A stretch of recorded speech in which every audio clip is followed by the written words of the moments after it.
नमस्कार, मी Chetan Taksale, Softech solution and services Pune. So आपण एक आज इंटरेस्टिंग AI टूल बघणार आहोत. त्याचं नाव आहे ग्रॉक. Okay, grok.com. हे एक एक्स जे म्हणजे आपण ट्विटर फॉर्मरली मागचं जे ट्विटर होतं ज्याला आत्ता एक्स म्हणतात, यांनी याला डेव्हलप केलेलं आहे आणि हे ट्विटरला कनेक्टेड आहे किंवा एक्सला कनेक्टेड आहे. परंतु त्याचं स्वतःचं एक प्लॅटफॉर्म आहे grok.com नावाने. तिथे जर तुम्ही गेलेत तर तुम्हाला त्याच्यामध्ये रेग्युलर जे आपण ChatGPTमध्ये सर्चचं काम असेल, डीप सर्च असेल, परत इथे तुम्हाला लिगल डॉक्युमेंट रिव्ह्यूअर असेल, कव्हर लेटर रायटर असेल, रायटिंग असिस्टंट असेल, ह्या सगळ्या गोष्टी तुम्हाला इथे त्या अवेलेबल आहेत. या सगळ्या तुम्हाला तो देणार आहे. पण त्याच्यामध्ये एक इंटरेस्टिंग भाग म्हणजे याच्यामध्ये इमेजेस जे आहेत ते अत्यंत बेस्ट इमेजेस तुम्हाला तो तयार करून देणार आहे. सो कशा पद्धतीने यामधून इमेजेस तयार करता येतील आणि त्याचे क्वांटिटी म्हणजे भरपूर एक टॉपिकवर तो तुम्हाला असंख्य इमेजेस तुम्हाला बनवून देतो. हे सगळ्यात महत्त्वाचं त्याचं एक फीचर आहे. सो आपण क्रिएट इमेजेसमध्ये आपल्याला इकडे जायचं आहे आणि एकच सेकंड.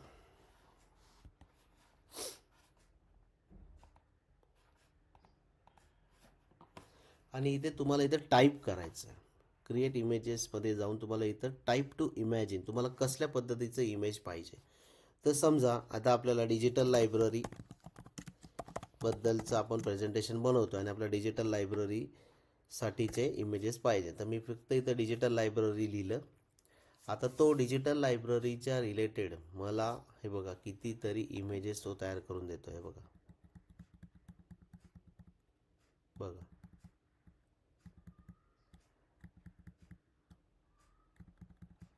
ठीक आहे. इमेजेस बघा तुम्ही किती दिलेत. अजून दुसरं समजा मला बघायचं असेल, समजा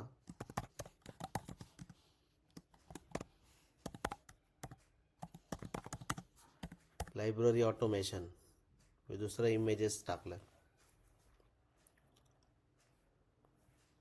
ते बघा तुम्हाला लायब्ररी ऑटोमेशन संदर्भातले इमेजेस तुम्हाला तयार करून देईल. हे बघा किती इमेजेस दिलेत.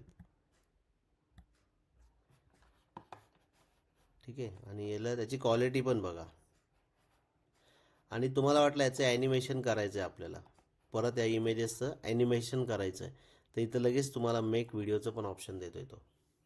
तर ह्या ॲनिमेशनचं या इमेजचं लगेच ॲनिमेशनमध्ये पण तो रूपांतर करून तुम्हाला देणार आहे. तर हे ग्रोकमध्ये खूप एक चांगला फीचर आहे. त्यासाठीच मी आज स्पेशली व्हिडिओ बनवला आहे. बाकी चॅट वगैरे करणं हे तुम्ही करू शकता.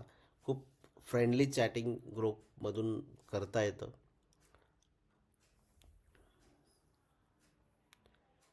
पण मला हो हे बघा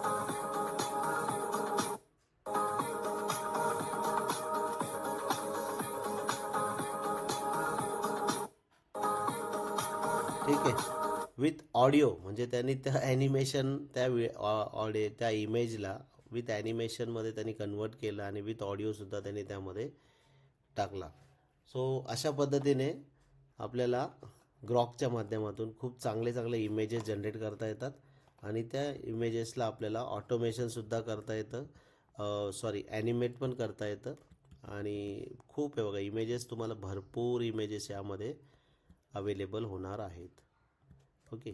सो अशा पद्धतीने हे ग्रॉक जे आहे ते अत्यंत उपयोगाचं आहे आणि आपल्या सगळ्यांच्यासाठी खूप फायद्याचं आहे. त्यामुळे आपण सगळ्यांनी त्याला इमेज जनरेशनसाठी किंवा इतर कारणांसाठी ग्रॉकचा वापर हा केला पाहिजे. So thank you so much. जर आपल्याला हा व्हिडिओ आवडला असेल तर नक्कीच आमच्या चॅनलला लाईक, शेअर आणि सबस्क्राईब करायला विसरू नका. Thank you so much.